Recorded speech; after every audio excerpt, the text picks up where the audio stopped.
大家好，我们这节课呢要画的是蓝喜鹊和牡丹。我来看一下啊，我们来看一下这个作品。这个是我们在直播间画的啊，我们重新给它画一遍啊。颜色呢我们要做一下改变。好，我们先调一下底色。底色呢我们用3绿。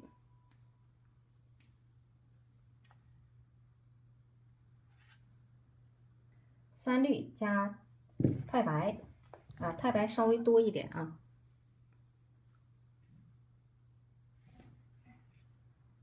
3绿加太白，然后再加上一点玫瑰红，少来一点啊，玫瑰红。好，我们来一点清水。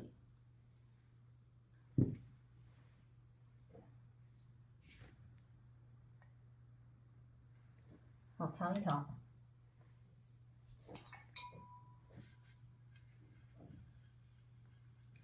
调成一个浅灰色，里边透着一点粉。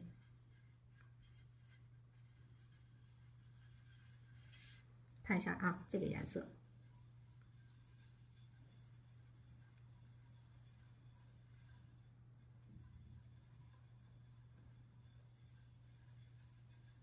好。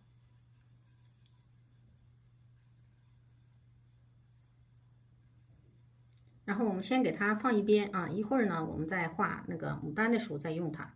现在呢，先不用啊，我们先给它放一边啊。然后我们先画这个蓝喜鹊。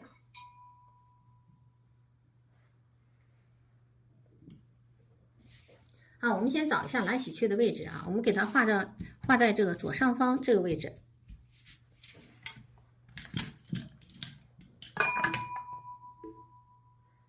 正好呢，咱们有现成的作品啊，咱就量一下啊，喜鹊的眼睛的位置，这样呢，咱们就不用这个，大概差不多就行啊。其实呢，它就是在这个画面的右上方，我们先画这个喜鹊啊，离右边是20公分啊，离上边呢是14公分吧啊，14公分吧啊，这个我们就找一下它的大概位置就行啊。好，离右边是20公分啊，离上边是14公分，在这儿啊，在这个位置啊，它的眼睛的位置啊，在这儿。我们点个点儿给它。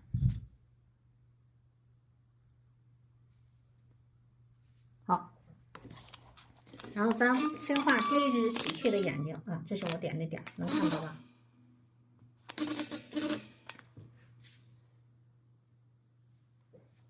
我们让它向上看，这2个喜鹊呢，看向一个方向啊。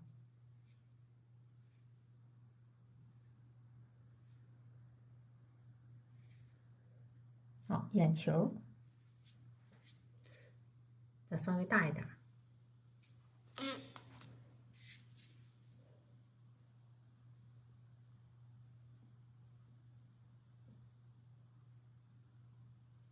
好，眼球然后呢，嘴。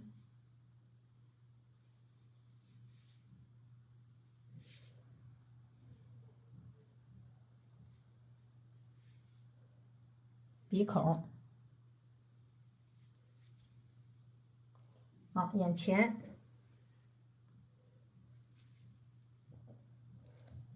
我们给它描出来啊，点出来。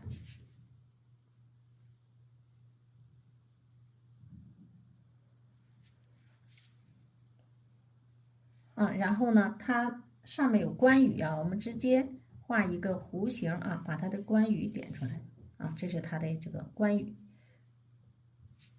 关羽是白的，我们这块是虚的。好，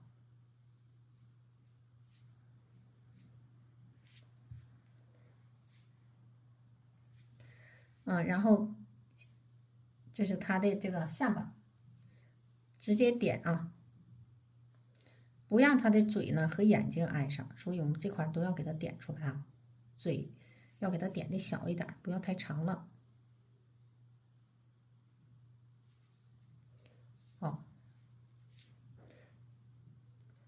把它的身体的形啊点出来，背部。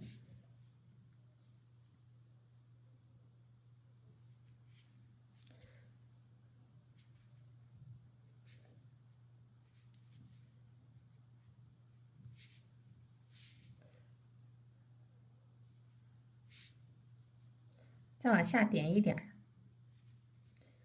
把它的背部给它挤出来啊，这就可以了。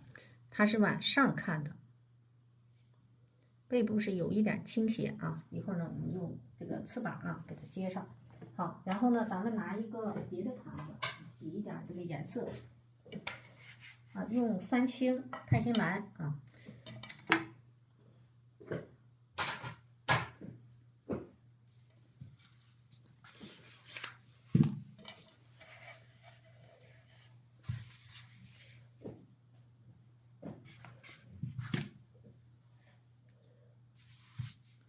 好，这是三青，然后再来一点钛青蓝，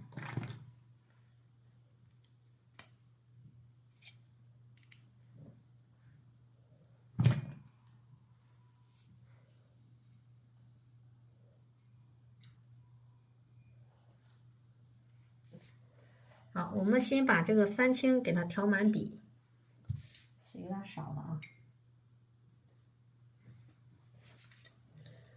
把三青我们给它调满笔，再挤一点三青，感觉三青挤的有点太少了，少了也不够用啊，再挤一点。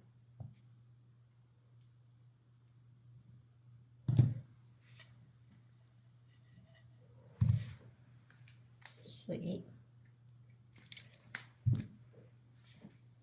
补点水啊。好，给它调满笔啊，调满笔之后，我们在笔肚下面开始调钛青蓝，给它调出一个色阶来。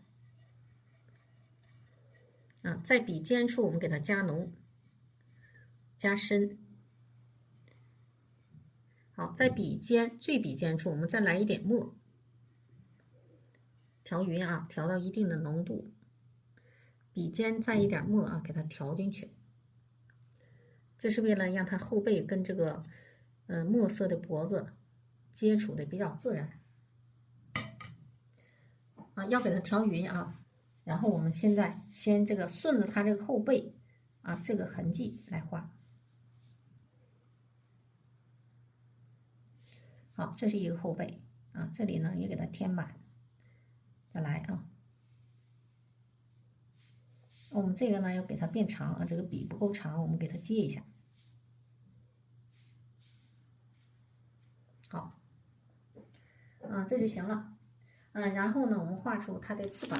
翅膀呢，我们可以给它画出两击飞羽啊，两击飞羽。还是用刚才这个白云笔啊。这回呢，稍微多蘸一点墨。好，我们画翅膀。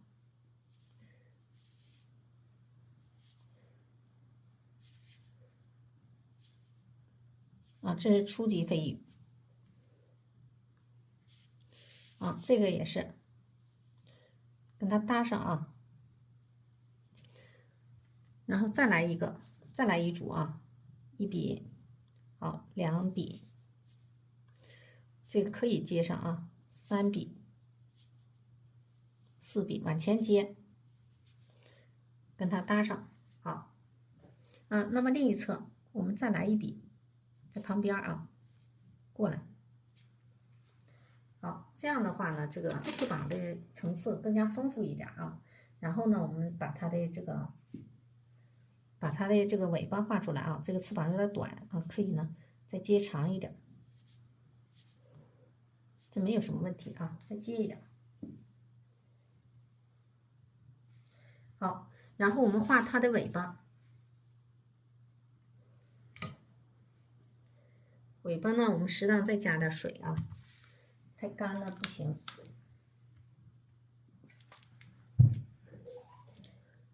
好，来点水啊，我们再来一点这个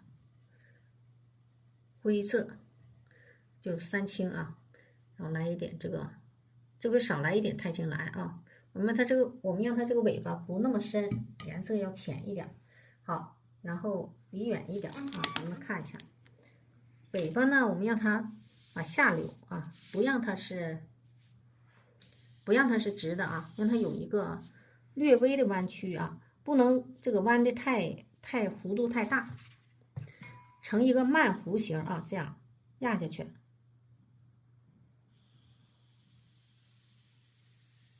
好，这就是一个尾巴。我们再来一个，在它的后面再来一个啊，这个略窄。好，然后这个尾巴在这儿啊，给它虚过来，把它的这个尾巴边上有这个小羽毛啊，这样的，这个所以它比较好看啊，这个像凤凰一样，真的是很漂亮啊，这个就是它的特点啊，真的非常漂亮啊。好，然后我们在这儿呢再来一点小的，跟它接上就行啊。好，这块呢，这个翅膀这里啊，我们再来一笔，感觉呢有点少啊，稍微再来一笔。好，然后把它的尾巴的尖儿啊，给它用墨色点出来，这样的啊，用墨色给它点出来。那边呢看不到那么多啊，你就这么点就行了。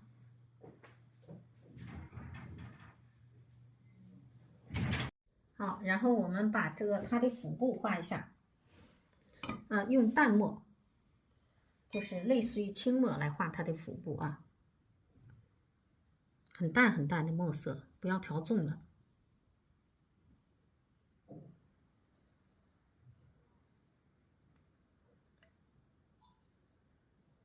好，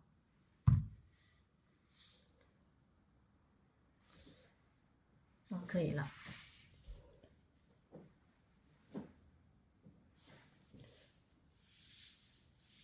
你现在看得重啊，等干了之后它就很浅了，因为它是它是墨色啊，里边带的水。好，下面呢我们让它再淡一点，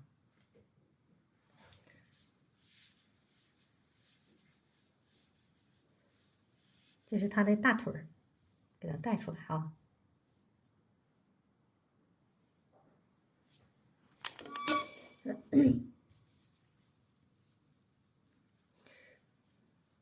好，把它这个后边给它接上。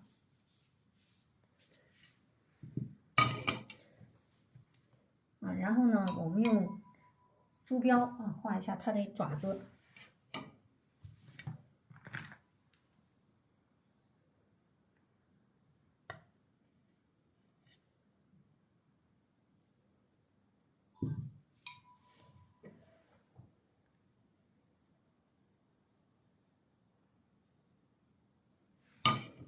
我们表示它的爪子呢往旁边伸，然后往下跟这个石头啊形成一个坡度。好，这是它的爪子啊，这就可以了。它是有一个攀援在石头上的感觉啊。然后呢，我们再放下一个啊，下一个呢，我们让它这个是腹部冲我们的啊，要比它高啊，高出去。石头呢可以将就它的位置啊，所以我们不用太在意这个差多少啊，你只要画的比它高就行啊。我们在这个位置画，跟它有一点距离啊，稍微再往前一点，跟它近一点。好，那么它呢也是往上看，但是它的头啊是扬起来的，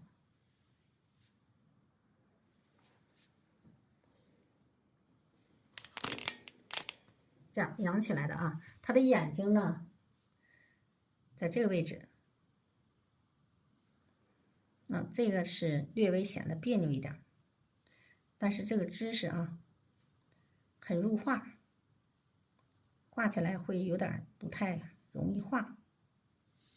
好，这是他的眼睛，然后他的嘴啊，我们看不到那么多啊，把他的嘴前面我们给它挤出来啊，稍微给它画出来一点这个它的头冠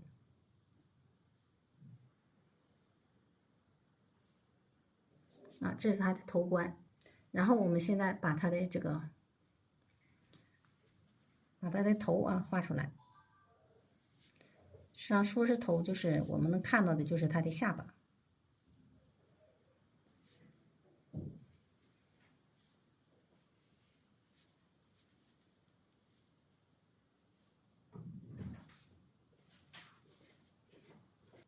好，我们把它的腹部这里啊，要往下走，我们要给它画出一个倾斜身体的啊，所以它的腹部在这儿。好，那么肩膀在这里，略微带出来一点啊。那么这边的肩膀呢是倾斜的，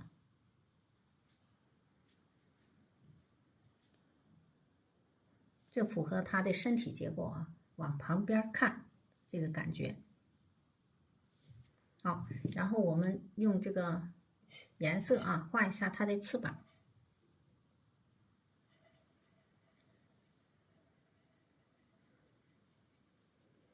这个形态呢，难画一点，但是这个形态很入画。好，在它的旁边我们画出它的翅膀。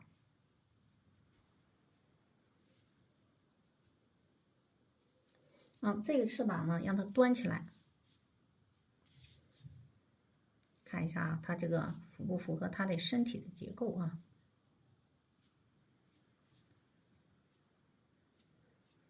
因为它这个抬起来身体的时候，它是比较吃力的所以呢，它仰脖的时候啊，它这个翅膀呢就是跟着在用劲维持它身体的平衡这个呢，我们让它这个翅膀的形略微有一点，然后呢，把它的这个翅膀墨色部分给它补上。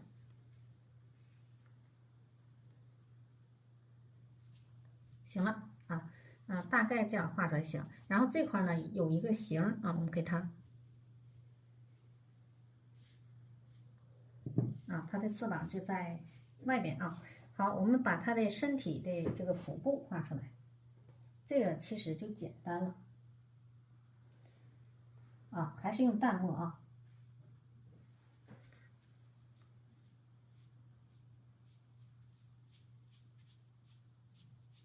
扫过来。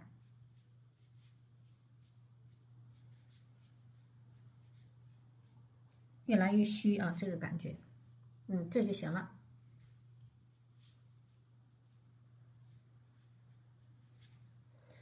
然后用猪标画一下它的这个爪子。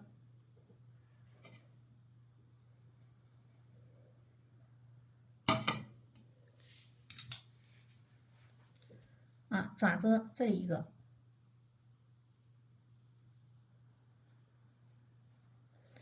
这再一个。它为了维持它身体的平行爪子必须要这个待在它舒服的位置也就是说这个俩之间才是它的重心两个爪子之间才是它的重心这个很重要看上去就舒服就行好，我们看这两个喜鹊就画完了，然后呢，我们把这个它的嘴还有眼睛都染一下嘴呢，我们给它染成这个猪标的颜色，它是红嘴都叫它红嘴蓝雀。好，这上面呢还有一点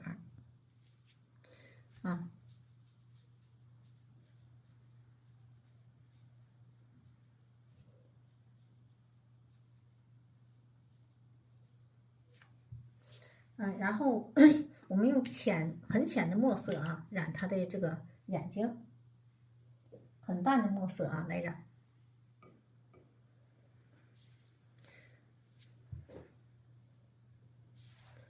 看一下啊，这个颜色行不行？好像还是有点太浅了吧。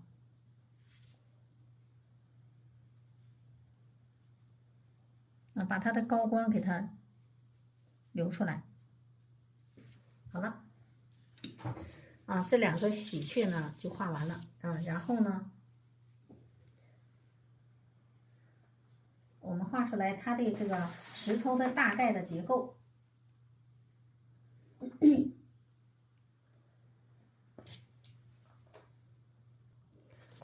高一点啊，远一点，我们能看出来这个完整的地方。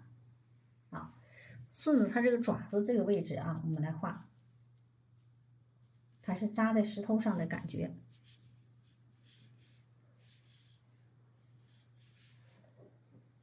好，这块呢，再来一点结构我们让它往这边走但是不是让它是一块石头这个感觉。但是不要画的太多了。我们这块要画花你画的太多了，就遮不上了这个爪子，给它让出来好，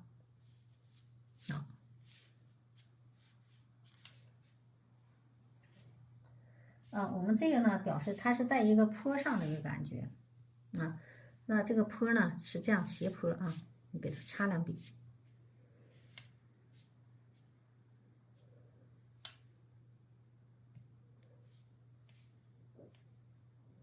好，这块呢点两笔这大概我们先这么让它这个，这是一个暗面这里。好，大概这么擦两笔行了。别把这个喜鹊给盖死了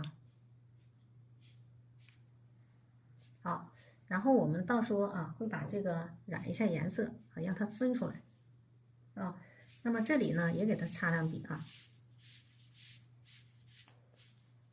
就为了表示石头结构，也给它来几笔这个顺擦行了。这个石头大概先这样。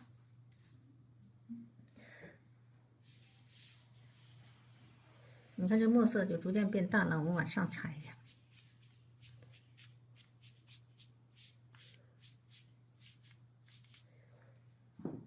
好，我们来画牡丹最后再说石头的事儿。好，先挤颜色。我们这个颜色呢，用牡丹红、曙红、胭脂花青，粉色的。牡丹红、曙红、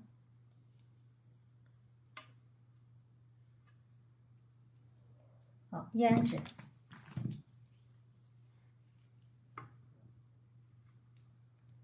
花青。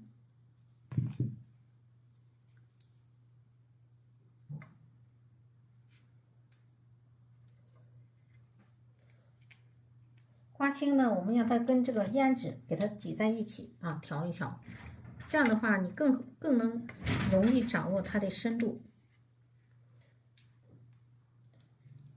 不至于出一道蓝印儿。那把这个花青和胭脂给它调在一起。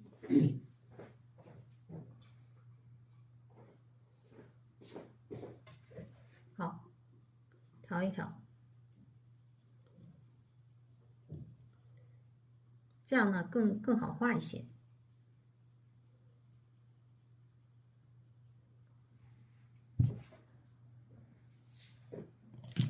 好，我们拿红色的画头笔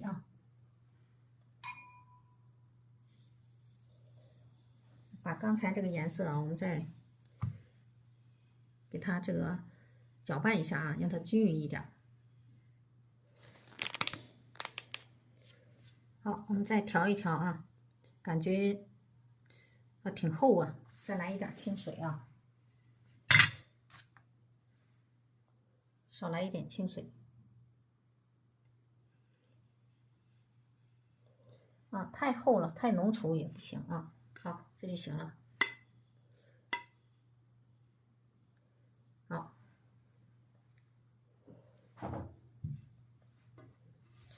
我们把笔尖儿啊蘸一点儿，调一点牡丹红，只在笔尖儿啊调一点牡丹红。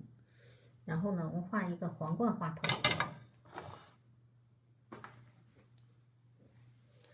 啊，在这块啊，我们在这个左上方，在这个石头啊，就是中心线这里啊，在这里画一个主花。啊，在这儿吧，我们画一个主花啊。这个颜色呢是偏浅粉的啊，这个感觉。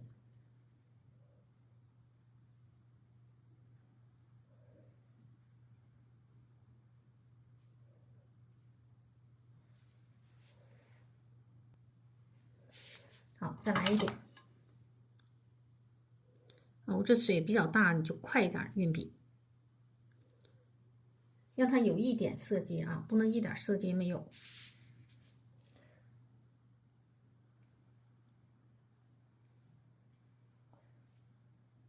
这块呢，底下让它有点色阶，有一点层次感。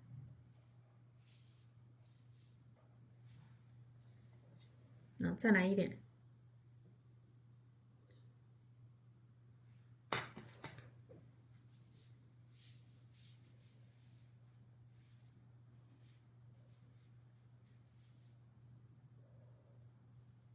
好，上面呢，我们再来一点花瓣啊，感觉有一点小，花头不够大。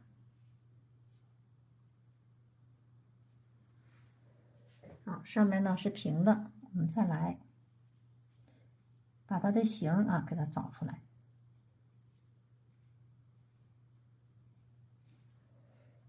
也要大小花瓣穿插啊，看上去舒服就行。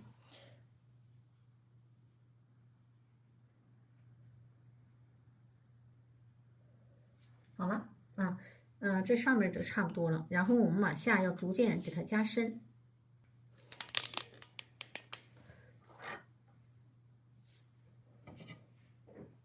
东西太碍事了啊！我们再补一点这个颜色，补一点底色啊。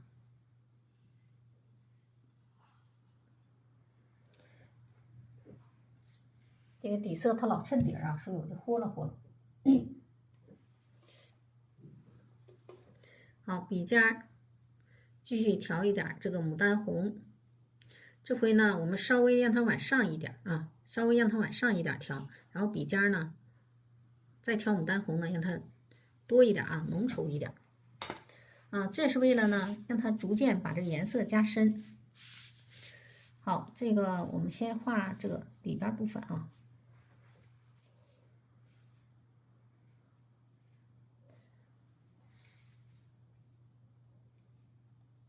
这个颜色呢，粉粉嫩嫩的这个感觉。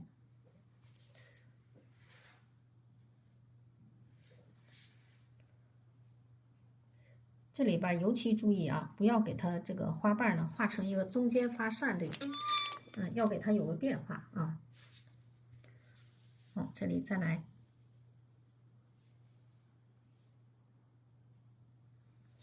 好，然后我们把湿颜色底下啊，再来一圈湿颜色，给它镶嵌进去。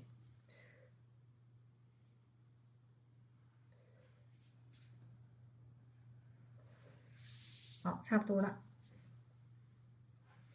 再来一点底色，底色的颜色我们让它逐渐加深啊。再来把这个牡丹红调在笔肚，先薄薄的调啊，然后笔肚下面我们要加浓。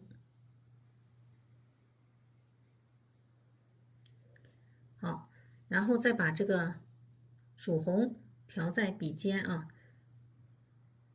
少来一点点胭脂，就来这么一点，一点就够啊，少来一点，不要多啊，多了就太重了。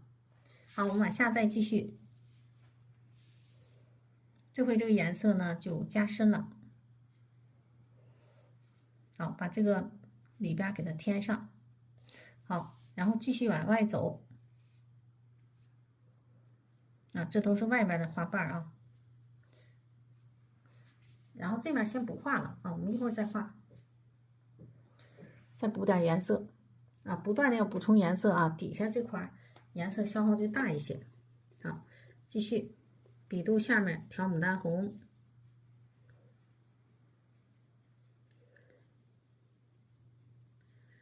再把曙红调在10毫米之内，把胭脂少调一点啊，5毫米之内少调一点。我们在这个外侧，在这里啊，我们来一个长的花瓣啊，一定要长出来。好，然后点出来啊，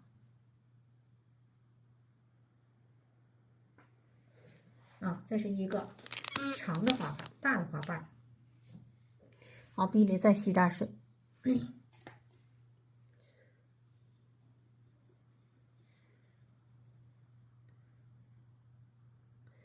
大的花瓣呢，还像刚才那么调色啊。大的花瓣是比较消耗这个颜色的啊，所以我们画完了马上就得补色。好，这里再来一层。好，我们把里边空隙啊，先给它填上。你不管怎么地啊，你先这么填，你填空它就出层次。好，笔尖再来一点胭脂，笔尖一定要加深啊，要不层次出不来。好，我们在这里再给它填上。你看你这么一填，是不是层次都出来了？然后呢，再把这个里边的层次感给它表现出来啊。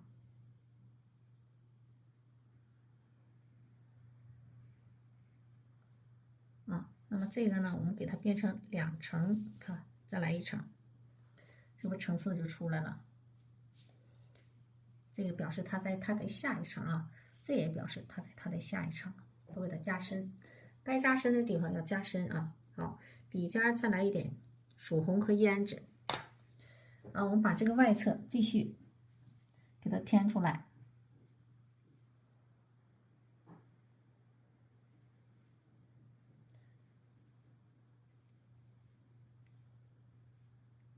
这块一定要小心点。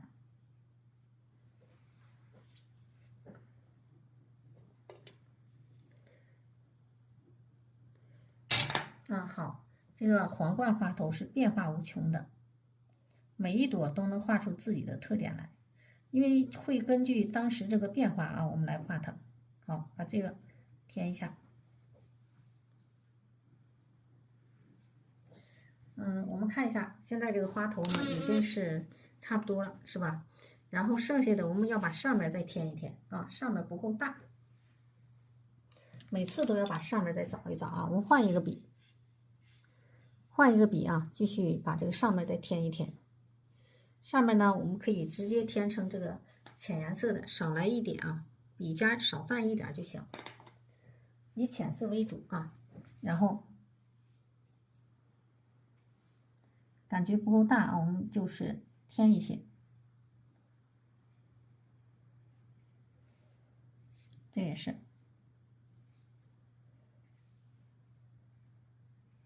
虚的啊，就都画实了，它并不好看啊。你看这个虚的感觉就出来了。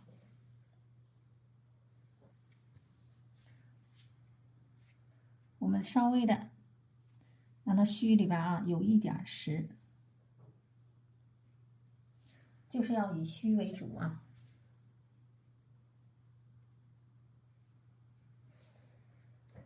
好，我感觉这个差不多了，已经这个形也够了。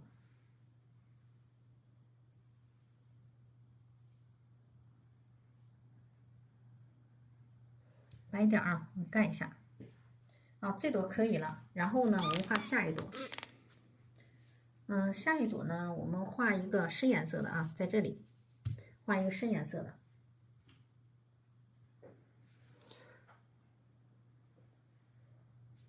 这个呢，我们蘸这个颜色呢，这时候它不要了，来曙红。蘸一下这个底色之后，我们调曙红。曙红呢，我们给它薄薄的先调满笔啊。然后笔尖下面笔肚下面我们加浓，颜色让它加重一些啊。然后呢，再把这个胭脂调在笔尖。好，我们在这个位置画一个，画散开的也行，画这个扣把也行啊。我这个画一个扣把的吧。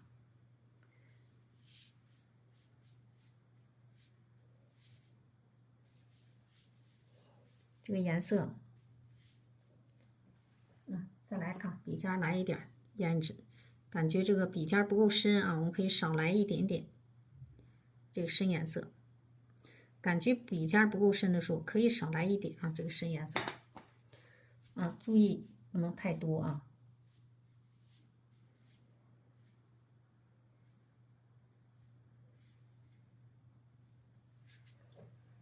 再低一点，大家能看出来这个越干了啊，层次感越好。好，笔尖再来一点曙红，好，胭脂，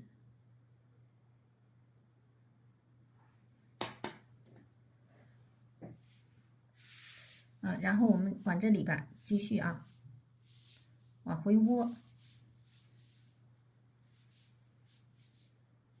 甚至再往底下再窝点啊。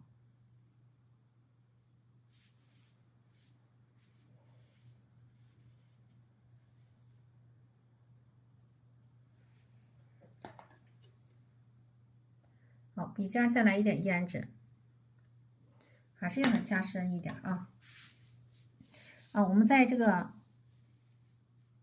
下方这位置，我们让它有一个前后关系啊。这个地方就是花心啊，到时候我们花心给它切出来。好，再来点底色啊。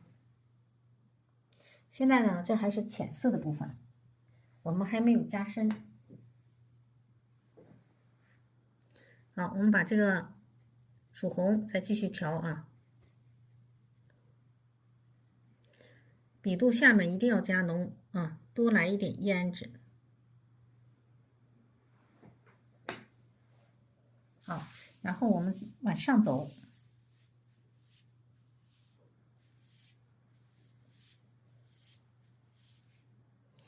你要画包心的啊，你就给它两边往里收。好，这里再继续收，收到这儿了啊，不收了。我们要画出来它的深颜色的部分啊，里边就给它添进去深颜色。好，再来啊。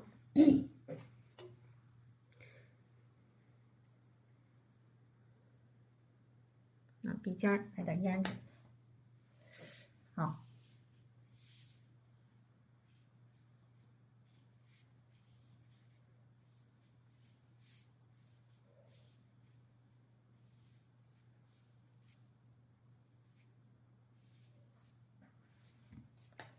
把这些都给它层次感给它添出来啊。笔尖还是得足够深啊，才能把它俩给它挤出来。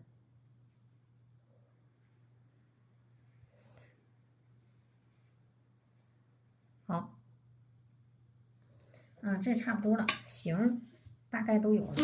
然后呢，我们这回把这个颜色加重。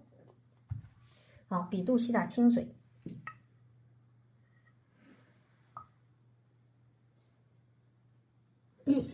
吸点清水之后啊，我们现在开始把这个牡丹红给它先薄薄的调满笔啊，笔根处一定要有颜色。我们笔根处一定要调满啊，让它饱满一些，有颜色。先薄薄的调啊，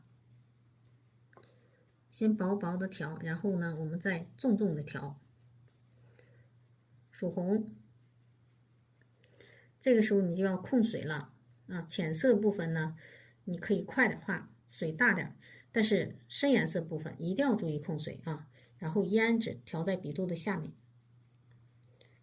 颜色要加重啊。胭脂调在笔肚的下面。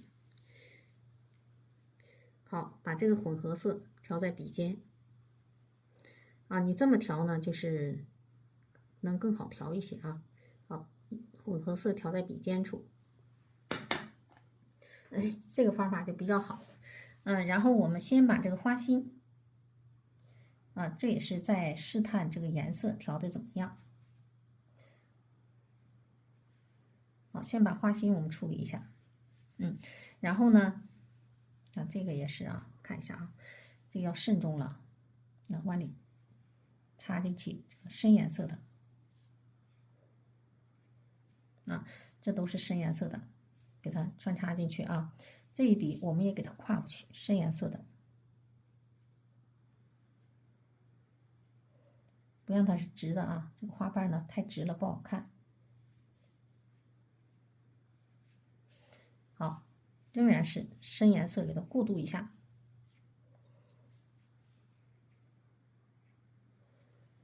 好，然后我们继续把这个深颜色还是给它镶嵌进去啊。好，在这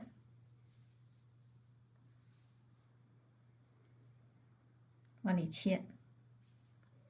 我们不是不切笔啊，但是咱们切笔不多。这块来一笔，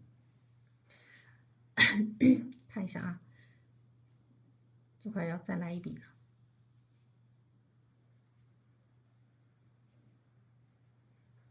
这个再来一笔啊。然后我们在它的上方，在这里啊来一小笔，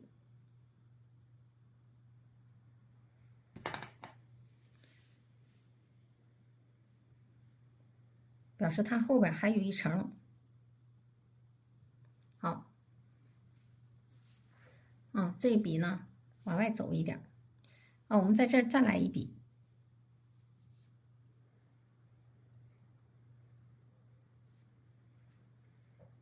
差不多了。要让它有所起伏啊，这笔上去。好，这个花呢就差不多可以了啊。我们笔尖处来一点这个深颜色，把这里边花心继续啊给它再处理一下。用这个笔尖把这个花心给它处理一下啊。既然你是包心的啊，这样它层次可以多一点，给它包心的感觉啊。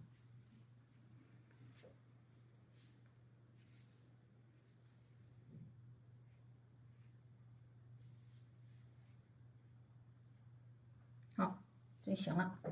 我们看一下这个结构啊，里边这个结构是不是很多层次啊？这块呢是有点虚的，我们稍微的给它带动几笔就行了啊。带虚的地方就让它虚啊，不能都实。这不是虚的吗？虚的就虚的，没有关系啊。有虚有实才好看。看一下啊，还用不用外边再来？行，这样就行了。这两个花头就画出来了啊。然后呢，咱们就这两个花头吧啊，就这些。再看一下啊，这个上边用不用再来一笔？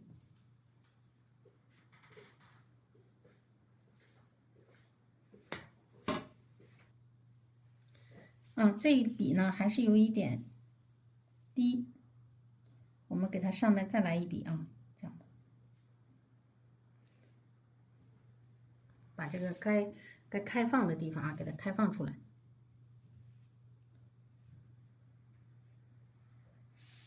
好，那么它俩有点对称是吧？我们稍微的啊，在这里再来一笔，再添一个花瓣啊，打破它俩平衡。看在这儿啊，打破一下它俩平衡。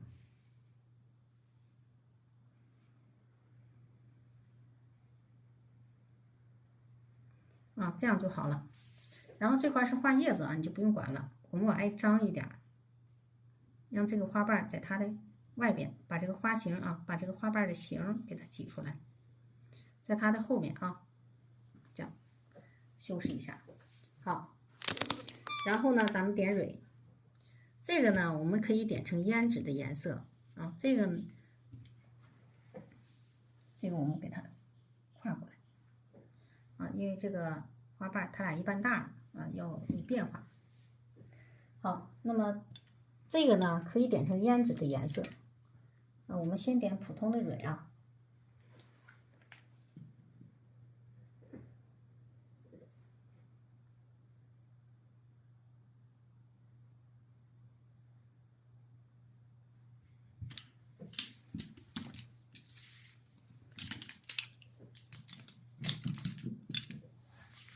好，点一下这个蕊。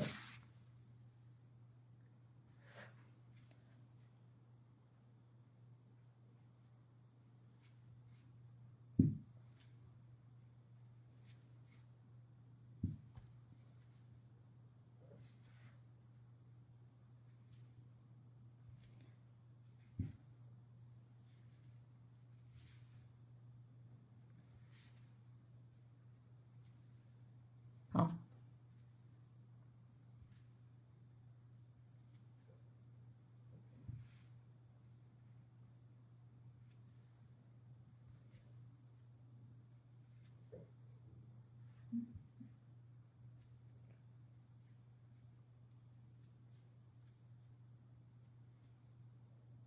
然后上面我们再来点散的啊，这块儿来点散的，这要不要再来点？不用太多啊就行了。有一点散的呢，是表示它的蕊比较旺盛。好，然后把这个点成胭脂的蕊啊。我们先把这个头绿点上。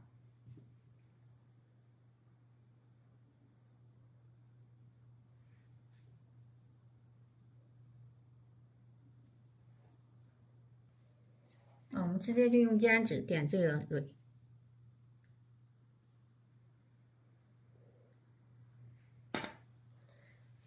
有点顺色呀，要用普通的这个点呢，用普通的了，不用这个点啊。它俩还是有点顺色，就用这个点吧。点的时候让它小一点。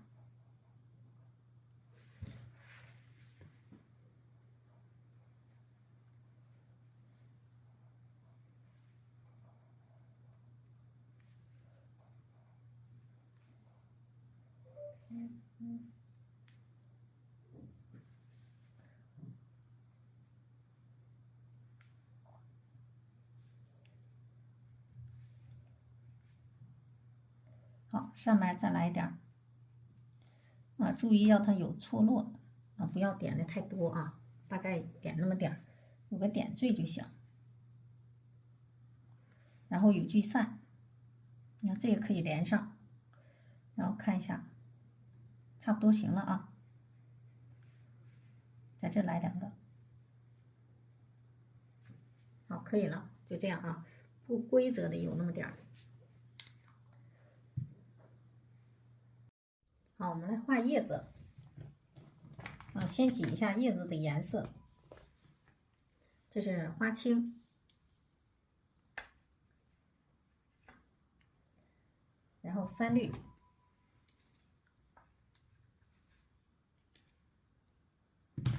3绿藤黄，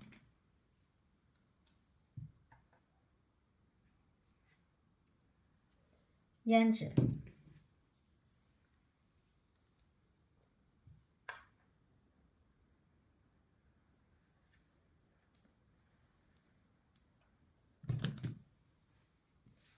好，我们先把这个藤黄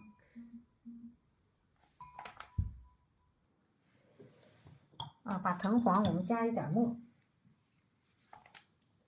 把这笔呢整湿一点啊，我们蘸墨跟花青调在一起啊，然后再来一点胭脂。好，这个先加哪里无所谓，关键是要把这3样给它混合在一起，变成脏脏的颜色，它才好看。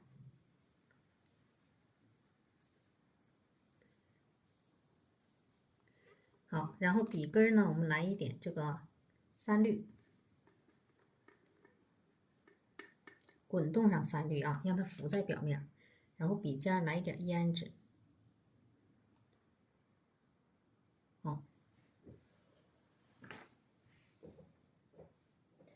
我们先画一组啊，在它的下方，我们先画一组。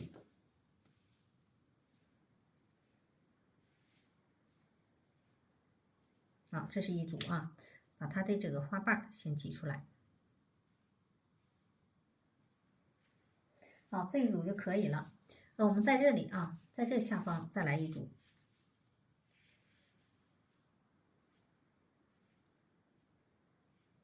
好，这里呢我们要来点深颜色的啊，来点重色的。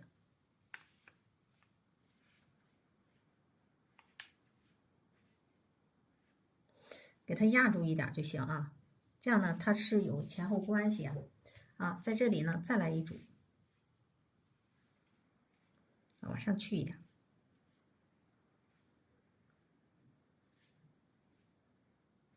好，这块再来，总是要有错落啊，它才好看。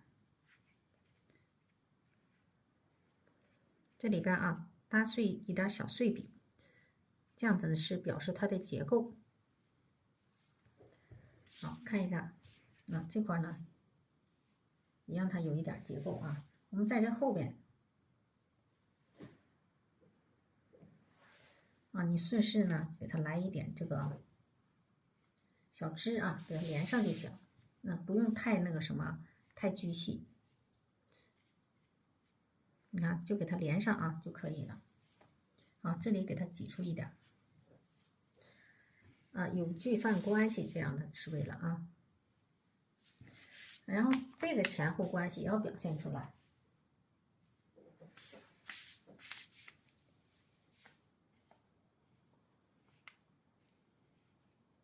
好，我们把这个前后关系给它表现出来。这块你别不舍得盖啊，盖住一点。好，行了，往下拖动一笔啊，让它是有一个这个错落啊。你到什么时候你得注意啊，它都得有错落才好看。好，然后我们在这个左边这个位置啊，再来一大组。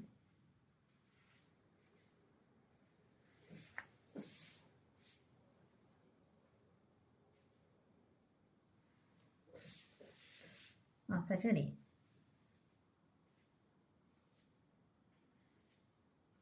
这可以表示这是两组叠加。好，那么里边这里是不是要有点结构啊？我们可以给它表示里边还有结构啊，但是给它贴过去，但是没有完全显示出来啊，是被它这个遮挡，这个感觉啊。好，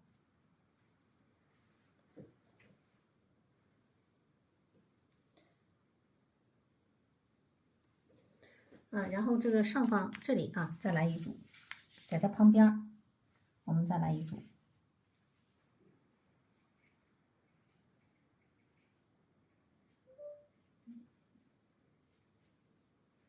好，这就行了。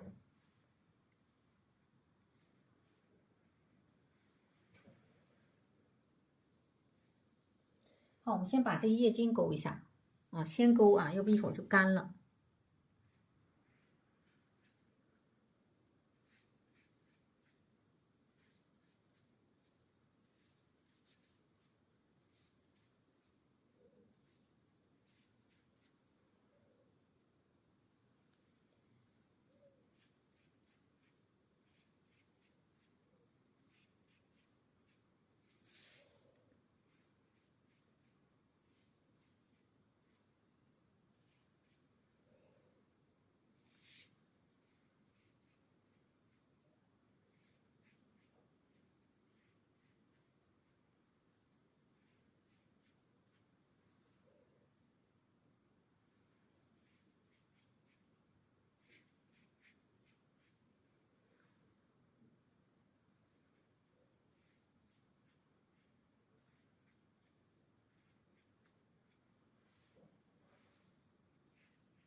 好，再看一下啊，这个整个这个画面差不多了啊，然后呢，我们画枝干啊，但是感觉这个因为有这个石头啊，底下这里感觉还是不够厚重，还缺东西是吧？我们把它先连上。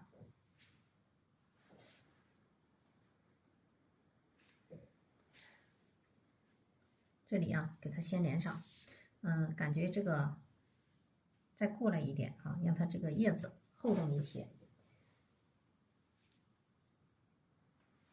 好，这也差不多了，就这样吧。然后呢，我们现在画枝干，把它的枝干给它画上。这里呢，要不要再来一组？再来一组也行啊。我们在这儿啊，再来一组。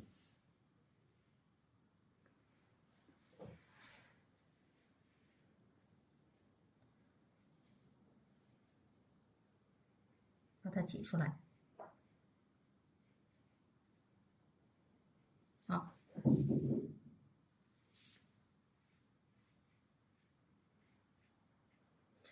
但是让它们之间要有一个，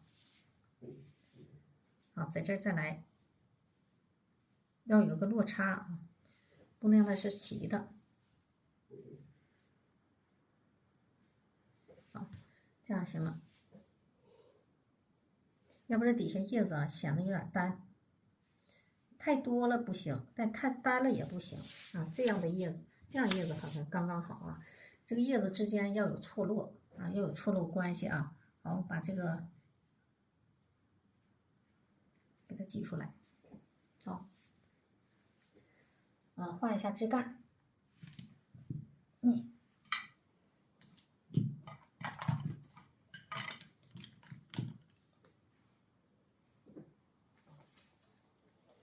我们把这个笔里边来一点淡墨，给它调一调啊，调成淡墨，太淡了也不行啊。好，这样调一调，调完之后压扁，看没有？压扁啊。然后呢，两侧蘸浓墨，两侧蘸浓墨。好，我们先画这个主枝干啊，然后再找它。我们先在这画个主枝干。好，在这就行了啊。然后呢，我们再画一个枝干，找它去。颜色挺重的。好，这块再来一个。到这就行了。找它啊。好，然后把它来一个小枝过来。这上面再来一个枝啊，干脆就破一下它这个。它还有个交叉啊。好，那么这块呢，再来一个。我们在这个旁边，在这个侧面啊，出枝上去。到这穿上去啊。好，那么这块呢，我们要来组叶子，好让这个穿的枝啊有个衔接，遮挡啊，有个遮挡。好，好，我们在这上方再来几片叶子，这个来几片这个。稍微淡一点叶啊，笔尖蘸点胭脂，吸点水啊，让它稍微淡一点。在这里啊，我们把这个叶子画出来。好，上面再来。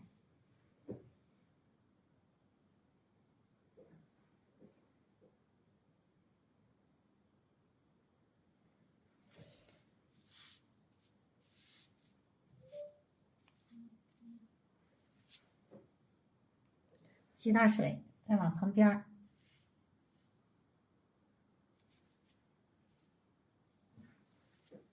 好，再来啊。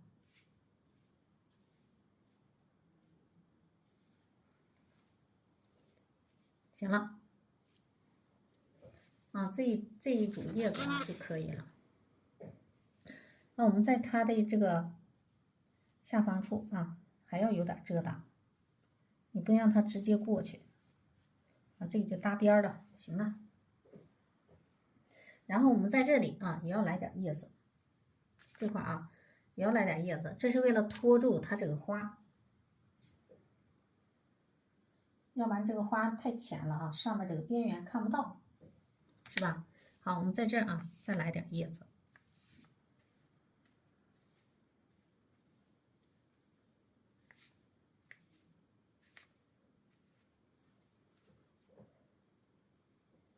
因为这块有这个有石头啊，所以就不敢画的太大。好，这个上去一点。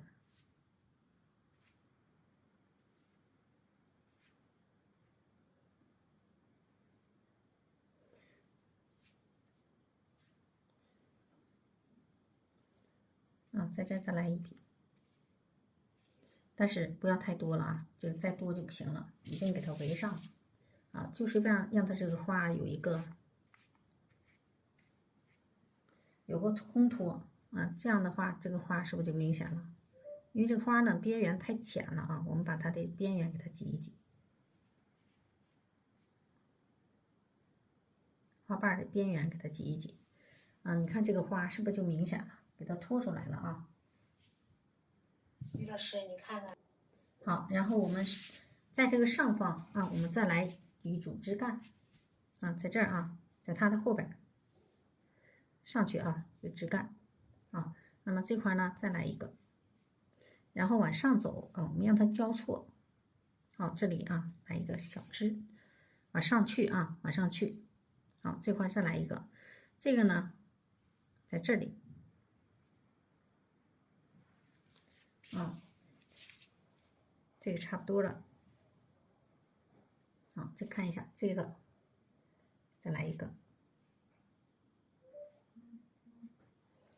小叉啊，不用，到时候小叉呢，我们要添上那个芽包啊，但是不能都添啊，我们就是给它大概的添两个啊，全添就不好看了，这个呢，让它枝这么样就行了，然后底下这块也有枝过去。但是啊，要给它这个花挤出来，所以我们这块啊要挤一下子，隐隐约约的啊，能看出一点汁就行。好，这个给它上去。好，然后呢，把这个叶筋这些嫩枝干的啊，就是淡叶子的叶筋也给它大致勾一下，要用淡一点这个颜色啊，墨色来勾，别太那个反差太强烈了。好，最后一步我们要把这个嫩枝干啊给它画上，再来点藤黄。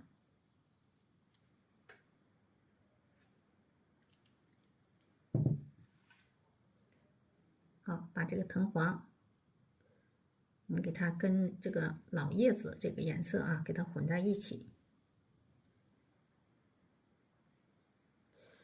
啊，然后来一点胭脂。好，啊，我们在这儿找它的主花。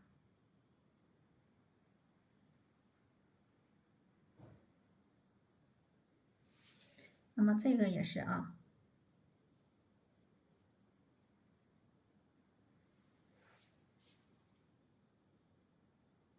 再来点胭脂色。好，那么这一块呢，我们要给它来一个小枝，粗细要有差别啊。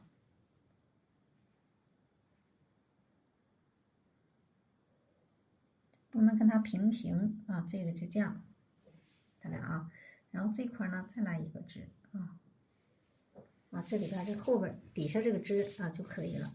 那么这块呢也要再来一枝啊，你这有这么多叶子啊，一定要有一些个小枝来支撑它，是吧？好，这差不多了。然后我们把这个底下芽包上面芽包先点一下啊，先把这个小嫩枝啊、小嫩叶子，不是啊，淡叶子吧，啊，我们给它勾上叶筋啊，用淡墨。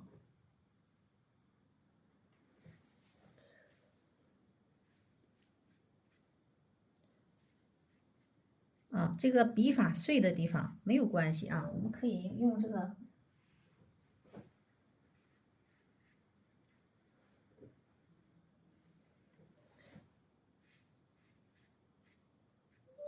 我们可以用勾叶筋啊，给它找回来。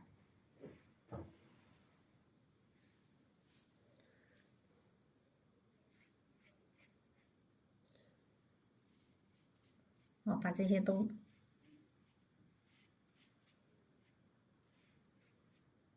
要注意方向的变化。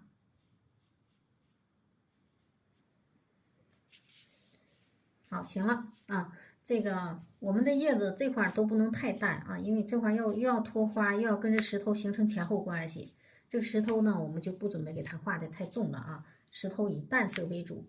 那你这些个前面的这个颜色就不能太轻啊，我们要给它形成反差，所以这个呢就不适合画很多淡叶子，差不多就行了。好，然后呢，我们现在把这个芽苞点一下啊。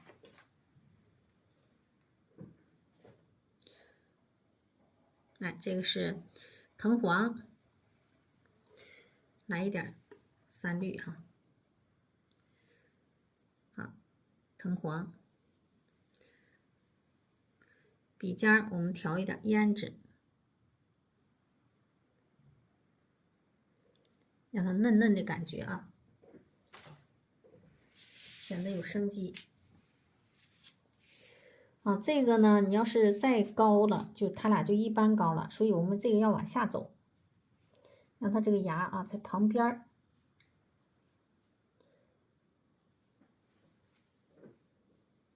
啊，这个因为刚才画高了，我们只能这样补救啊。你看这个芽在旁边是不是也好看呢？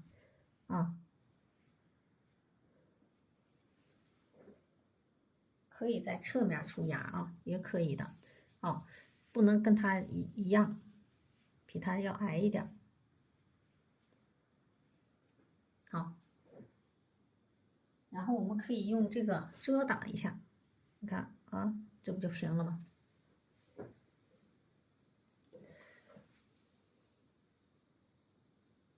这就这么样吧。啊，这个挺碎的，我们这个就整一点儿，让它这个芽苞要有变化，有区别啊。好，这个往这边来一笔，行了。啊，它的芽苞长得也都不一样。好，这里呢，看一下啊，在这儿吧，我们再来一个。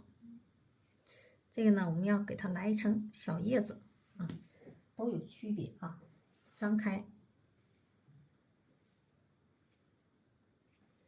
好，啊，这块再来一个。啊，这上面这个就差不多了。啊，有聚有散，这个呢，就让它是2个在一起。好，可以了。然后我们底下也要点上芽苞啊，在这底下也要点上。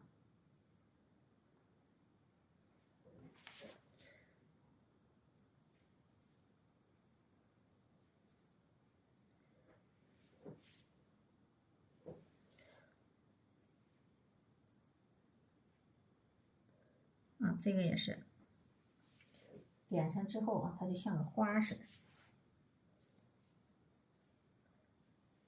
底下芽苞啊，也要给它点上。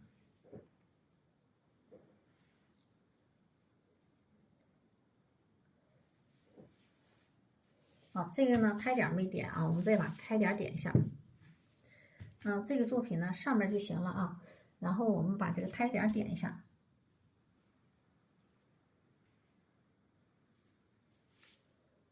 好，别让重复啊，避免重复。然后我们把这个石头染一下。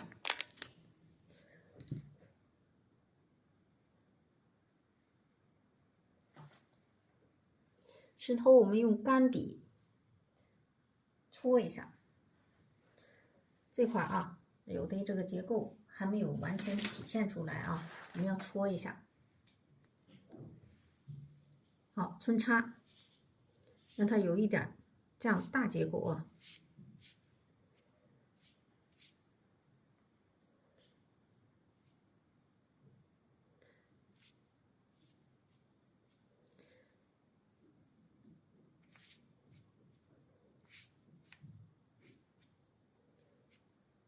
差不多了，点一下这块啊，有一点大结构。我们顺势来几笔就行了。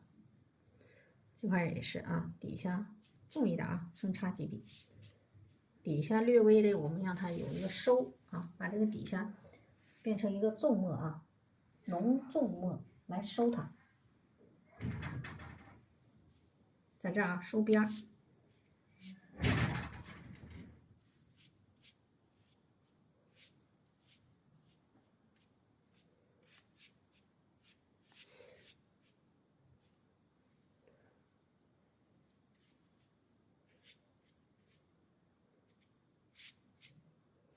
好，这样收上就行了啊。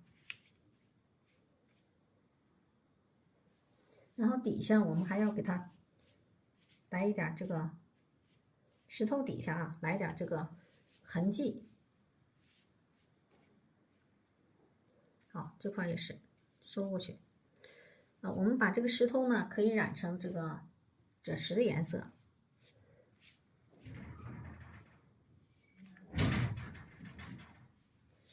好，这就行了。我们看一下啊，然后呢，我们染一下颜色。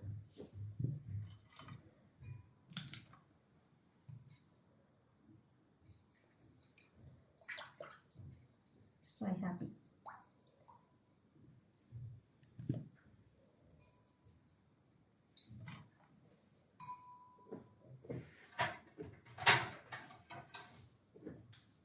来一点赭石。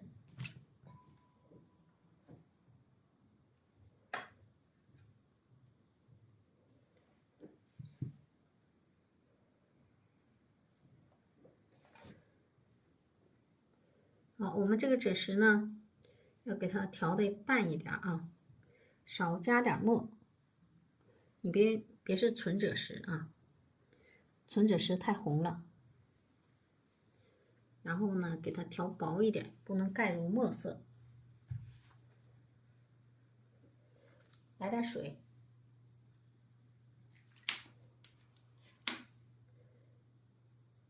这主要是为了跟它这个尾巴让它有区别。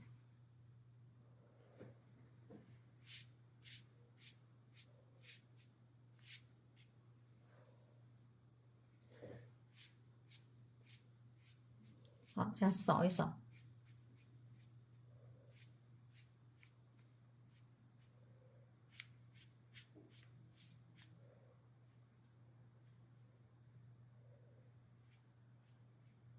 你要不染吧也不行，不染吧，它这个就不像石头啊，所以我们染呢也挺尴尬的啊。你说这个染呢，你要通染了呢，因为有鸟啊，就不好处理。好，然后把这个穿插点就行啊，让它的石头跟它有区别。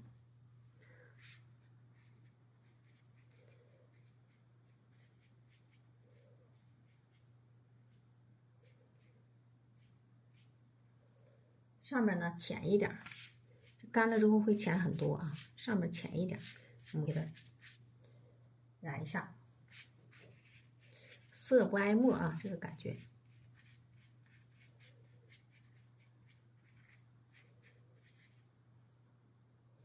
啊，继续就是变淡，你就这么染就行。都给它罩一层，但是这里边自然就分出了浓淡了。干了之后啊，自然有浓淡了。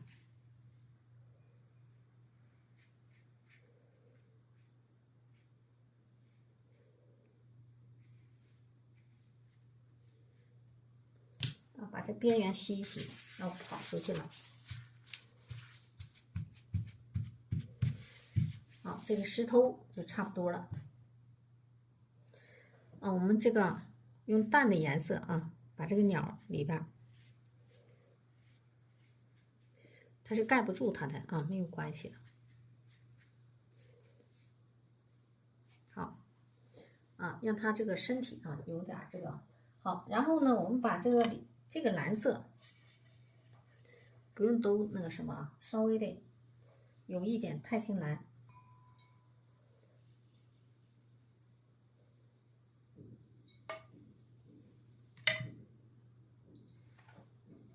把这个某些部位啊，我们给它刷两笔，不用都整啊，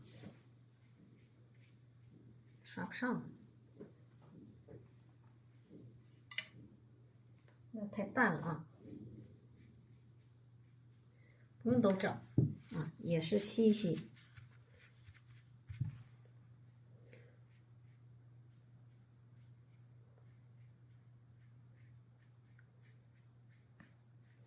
透一点儿，透的一点蓝，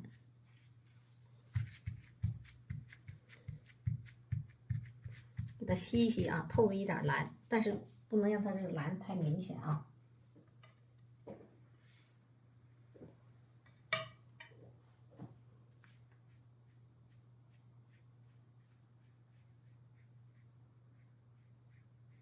啊，你这个刷到它的尾巴上都没有关系啊，因为这是蓝色。就是这个赭石颜色里边透了一点蓝，这个感觉啊，越浅的地方越明显一些。但这个蓝呢，不让它太深。好，然后我们吸一吸，吸一吸啊，这个石头这个韵味就出来了。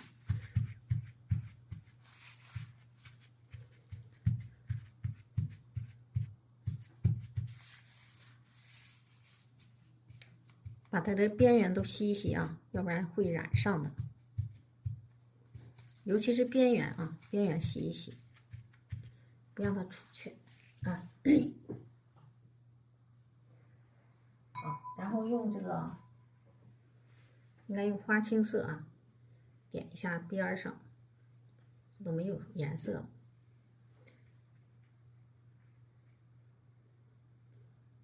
这给它点成深的啊。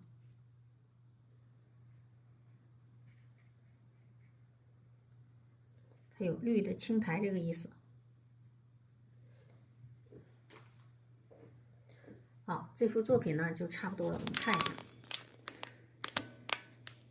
这块这个反衬啊还没有出来，这里啊要给它挤出来一下，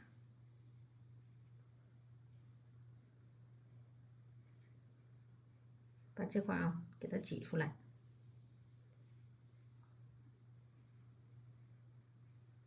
这牡丹花头给它挤出来。那我们看一下啊，整体的效果是不是出来了？底下呢也可以给它铺上绿植啊，但是我觉得可以不铺了啊，这个就可以了啊。这个上面不用动啊，我们提款呢在底下这个位置，啊提小款啊，上面没法提款，上面提款呢就显得太满了啊。另外呢也可以呢在这个鸟的旁边啊，在这块提款，那就也是显得挺满。所以我们这个提款呢就提成一个方形款，再这样提啊，提点款就行了啊，把这底下给它压住就行了。这块正好挺空的，这块显得很空是吧？我们正好就在这提啊。好，这幅作品呢我们就画完了。这节课呢我们就上到这里。